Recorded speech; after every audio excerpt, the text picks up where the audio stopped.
اور مجھے آج خاص طور پہ میں نے آج کہنا تھا کہ مجھے خوف کس چیز کا آ رہا ہے؟ عمران ریاض کے اوپر عدالت بار بار کہہ رہی ہے اسے پیش کرو، اس کو پیش نہیں کیا جا رہا۔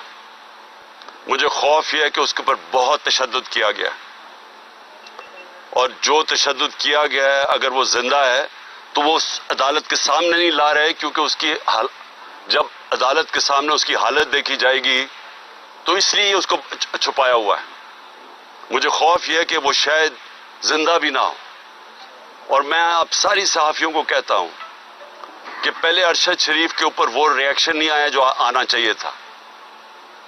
اب ایک عمران ریاض سے اوپر یہ جو ہوا ہے، اگر آپ اس ملک کی صحافی اس کے اوپر سٹینڈ نہیں لیں گے تو اگلی آپ کی کسی کی باری آ جائے گی، کیونکہ آج کوئی ہے کل کسی اور کی باری آ جائے گی۔ اور میں آج ان صحافیوں کو خاص طور پہ آج مخاطب ان سے ہونا چاہتا ہوں کہ بڑی باتیں کرتے تھے جی یہاں لبرل عمران خان بڑی سختی کر رہا ہے، ہاں جی پتہ نہیں ہم آزادی رائے یا صحافت کی زبان بند کر رہے ہیں۔ ذرا موازنہ تو کرے کہ ہمارے دور اور اس دور میں کیا فرق تھا؟ کبھی ہوا کسی سے ایسے؟ جو ایک دو دفعہ ہوا تھا سب سے پہلے میں نے ایکشن لیا تھا۔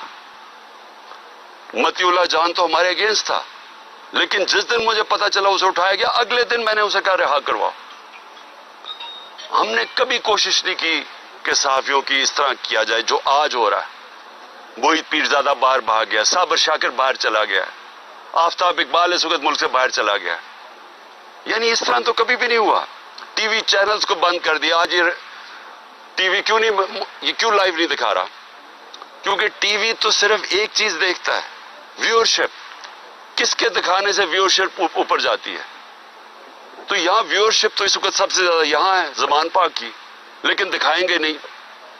تو اس طرح کا دور کب آیا تھا؟ پہلے مجھے بتائیں، ہمارے دور میں مجھے بتائیں کبھی ہم نے ایسے کیا ہو؟ یہ سب کا ہمارے ملک کا مسئلہ ہے، یہ عمران خان اکیلے کا مسئلہ نہیں ہے۔